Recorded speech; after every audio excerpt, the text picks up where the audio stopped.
Yeah. But, it depends on whether feeling good or knowing the truth is more important to you. Yeah. Okay. Okay, that's it. All right. All right. Thanks Thank for the you call. for calling both times. Yes. Thanks Bye. for calling back. Bye. Yeah, I guess we need to talk to Matt. Next we have, Yeah, of course, Matt. Yes. Hello, Matt. Hey, Matt. Hey, guys. Hey. I'm enjoying my day off and watching you on TV. Good. And wow, I wanted to get in partly because I want to hear this echo problem so I can describe it to Frank next week. It's pretty bad.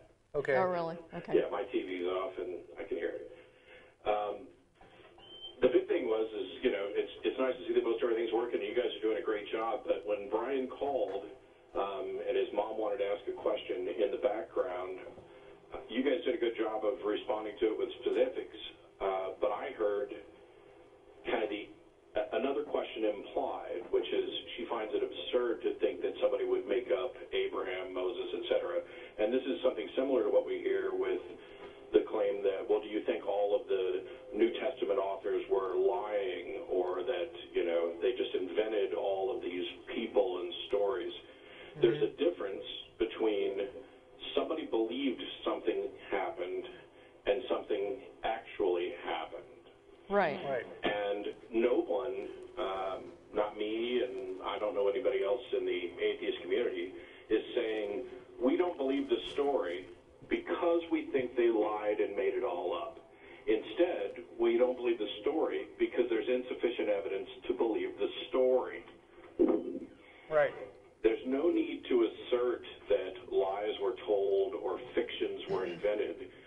It's much simpler to just say, people make mistakes, and people sincerely believe things that are wrong and build belief systems on it. And every Christian out there thinks that every other religion has done exactly that. Absolutely. I mean, there are all kinds of cults going on, like the Heaven's Gate cult, where they believed that if they all killed themselves at a certain time, then they would get to take a ride on a comet. Yeah. And I think nobody could accuse those people of not being sincere in their beliefs. Nobody could say they were just making up a story for kicks. Yeah. Well, have a good show. Put me on hold and kick me back to the studio so I can tell them about this reverb. All right, you got it. Bye. Boy. So, see, everybody that has been emailing us and tweeting and all this stuff about all our problems in the studio. Yeah. We are trying to work this out, okay? We are. Thank you, but hey, we're working on it. Yep, and that's why Martin had to put up a blog post to let everybody know that we're aware and you can stop telling us now. Yeah. No. Yeah. I just lost the... Wait a minute. Come back. Got him. You've got it, right? Lee Lee. in Tennessee. Lee in Tennessee. How are you? I like having two computers. Doing fine, Yeah. Jen and Russell. How you guys doing? Good. How are you?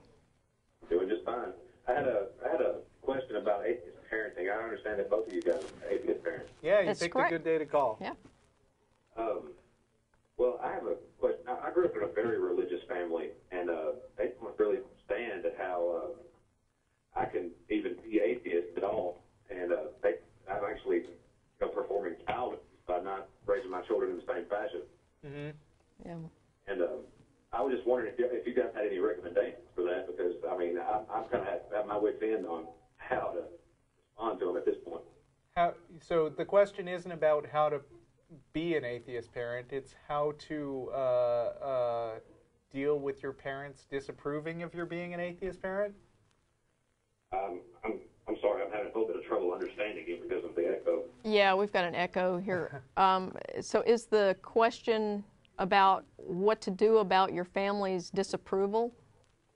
Right. I mean, they think that I'm responsible for sending my children straight to hell. Yeah. Well, they're gonna think that. Yeah, there's not much you can do about what they think. Well, yeah. How close do they live? Well, I've actually moved, not just extremely far away from them, but they're probably about 40 miles away from me whenever we go visit. Like I said, I brought up in an extremely religious situation. Right. Mm-hmm. Okay. If I to give you background, if I told a lie, like a little white lie, try to cover my butt when I did something wrong when I was a kid. I had to write off Bible verses.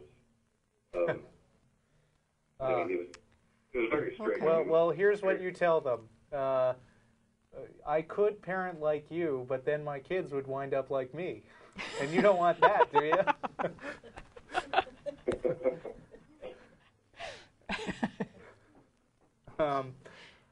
I don't know what else to say. I mean, your parents will probably always disapprove of you unless you turn them into atheists, and I don't expect that to happen.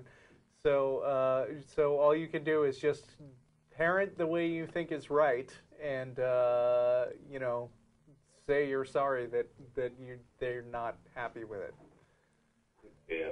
Well, and I would also say that you would be within your rights as a parent to insist that your relatives respect your decisions as a parent about how you bring up your kids. I mean, they wouldn't allow anyone else to interfere in how they raised you, I'm assuming. Mm-hmm. So it's reasonable for you to expect the same consideration with how you're raising your child. Right. But they don't understand how my kids are so well behaved. I mean, they think that I abuse them on a regular basis, which I don't at all. I talk reason and understanding. The way your Right. kids behave is the best evidence to back up your methods. I mean, I think you should take this as a mandate to raise good and well-behaved kids, and they won't always be, trust me. Yeah. Trust me, I know that. I mean, I have a 6, 7, and 9-year-old. I mean, I do get that. So you know all about parenting in Yeah, public right. sometimes. Oh, Yeah, but I mean, if they wind up being good kids and good in school and not big jerks, then your parents will just be astounded and not understand how you pulled it off. And I guess that's the best you can hope for. Well, I did have one more question. Okay. If, like I said, I live in a very religious community, and it seems like everyone around here is some sort of Christian denomination, and even the children in school that my kids play with, they can't really do anything outside of school with friends because it's all, church involved or, something along the lines of that. They literally have no friends because, and they kind of blame us because all these kids want to take them to church with them, and I'm totally against that. Have you considered letting them?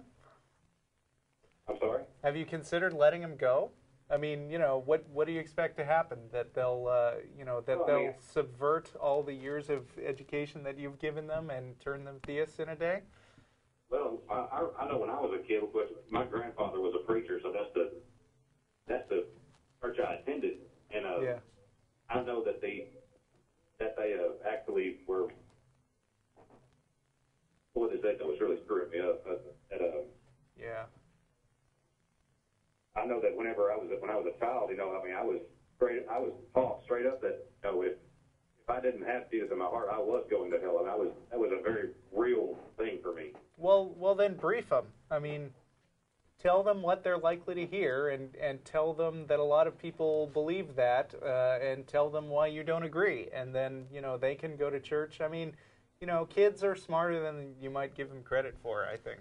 Yeah. Yeah, I do understand that, but I mean, I know how influential other people can be. Yeah. I would take it as an opportunity to inoculate them. You could go with them. Yeah. You could be there, listen to everything they say, and then answer their questions afterwards if you want. I mean, totally up to you. I'm just saying, that's an approach that you might not have thought of yet.